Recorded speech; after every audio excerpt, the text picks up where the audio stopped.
My name is Yala Ford. I'm a St. Petersburg-based artist, and I also have studio space in Bronx, New York, and I'm very happy to be in Florida CraftArt with this exhibition entitled GLYPHS.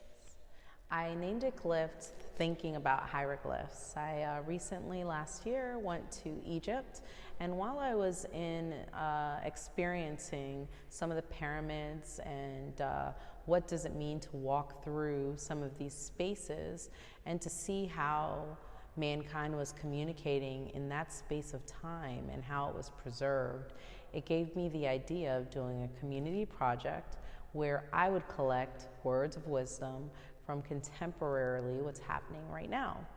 I collected thoughts and ideas from anyone from the mayor to anything from children all the way up to college students, and everyone contributed their thoughts and what it means for us to speak to future humans.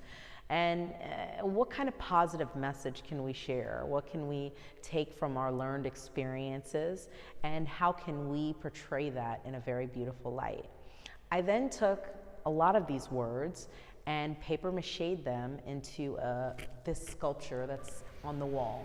This sculpture that's on the wall, if you get close to it, the idea is that you actually have to work for the information. So if you go close to the sculpture, you then will start to see messages that are layered messages that show how we're entangled, which is a lot about my art practice. It's all about how we are in this together, how we're interconnected, and how we're stronger together.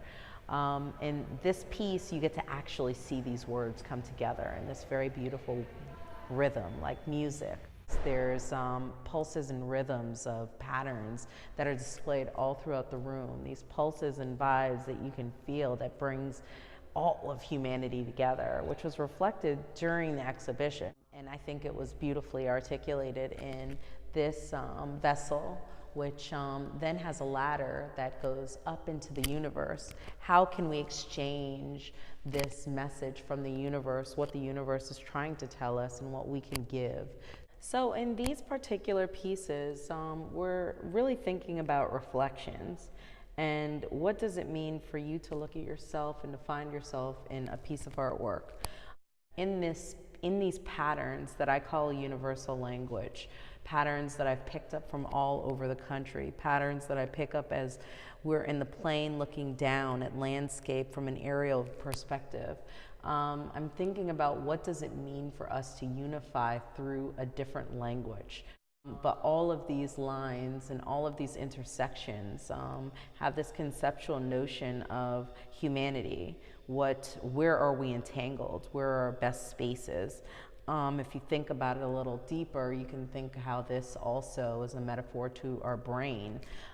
There's a division going down the middle, and then you have two different sides. There's also this idea of what does it mean to create light inside of this space, which is why I've used diamond splinters as well as glass in order to figure out different ways of pulling from the light source.